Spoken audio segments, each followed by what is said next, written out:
Bu şehrin izdihamında yasaklı sevdalardan gizemli şiirler besliyorum. En ünlü serüvenleri hem de en gasvetinden haritanın adasında diretiyorum.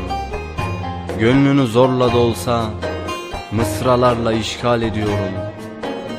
Biliyor musun, biliyor musun, hüznün kıyısında ben yine şiirin notasına adresini ve yaralarını döşüyorum. Seni umutlarımın arasına sığdırarak yüreğimde inadına celladın yasak konmuş aşklar yaşatıyorum. Islak gülüşler bırakıyorum albümüne, mülteci yaşamını anlarlar diye önüne mağdurların hasretini döşüyorum.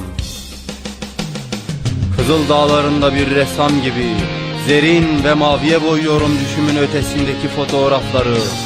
Şiirlerin gizinde kendi şifremle anlaşılmazlarla kavga ederken şairlerden yürekli şiirler gür sakallıyı da şiire döşüyorum.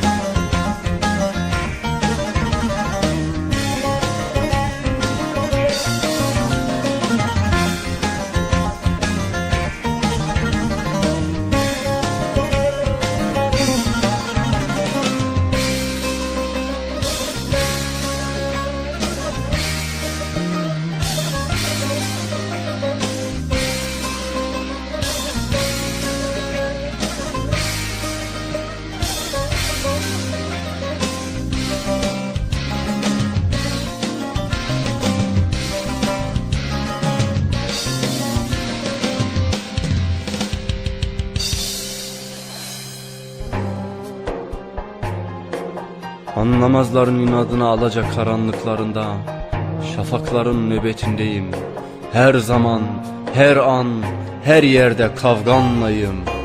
Barikat olur çakılırım bilmezin yüzüne. Sana dokunan olursa sanma yanmam. Önce ben ölürüm, belanın aynı adıyım ben. Dokunsalar vurur da öyle geçerim.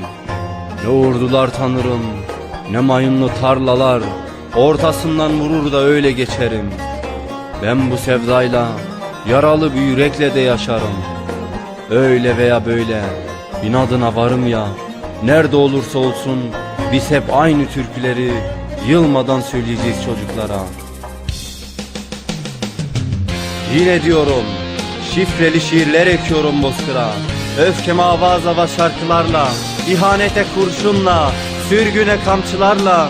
Yarınlara öyle yürekliyim ki düşüme yasak konmuş bir evren yaşıyorum. Var mı diyeceğim ben?